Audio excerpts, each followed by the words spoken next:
The Veterans Battle. Go to the old multiply. Why problema? Pero lamang doon ay silot. Ang silot ana, pag mamatay na daw ko, apil tong akong mga babae 23. Puto kasi lituon na lang. Iktana ni San Pedro. Bitayon. Bikangkang. Isa. Dua.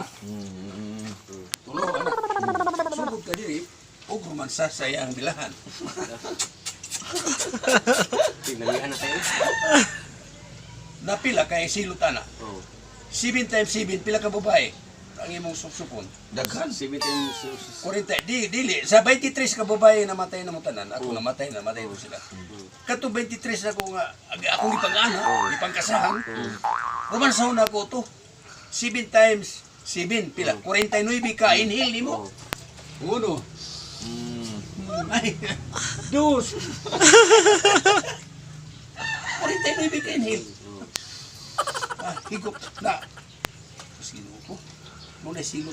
Kung mamatay ko, simba ko, mamatay mo yun. Kupatid. Kung ako sa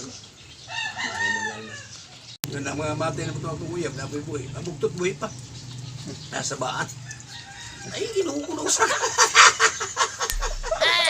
Tama yun tayo. Pahambog guys sa tag-istorya be kay nakainom na. Wala may mga manisya sa una. Wala. Yun sa tapagdaghan. Nga bago na sa natukod nga buto na world. Anong Mamila butilay? kasi ang istorya. Ha? Dili ingon nga sa masanas. Ako, Oh. Sa una, pwede naman mahubo kay wala malisya. wala lang. Oh. Sabi ka na kay si Adan o si Iba, nagtapad ba na? Naapak. Ang dumot ni Adan, napakan mo nag-amigas. Dili lang mo. Nagsagpuan sa pakit na si Iba, takilid. Tagilid. Nasa amigas, tulog ron. Anak mo nagkalit. Diabot ni si Umoy. Diabot kang Adan. Oh. Kang Iba. Ang kag-iba. Oo. Diabot ka Adan lagi. Oo. Gawin. Saan to pa? Lamig ay. Boto ni Anan si Adan nga. Shoot man. Lami di ay to. Moto na naghanta. Gumikan sa amigas. Giyon sa tupag ko niya Dan. Ha? Giyon sa pag-drive. Ano lang. Tiyo dram.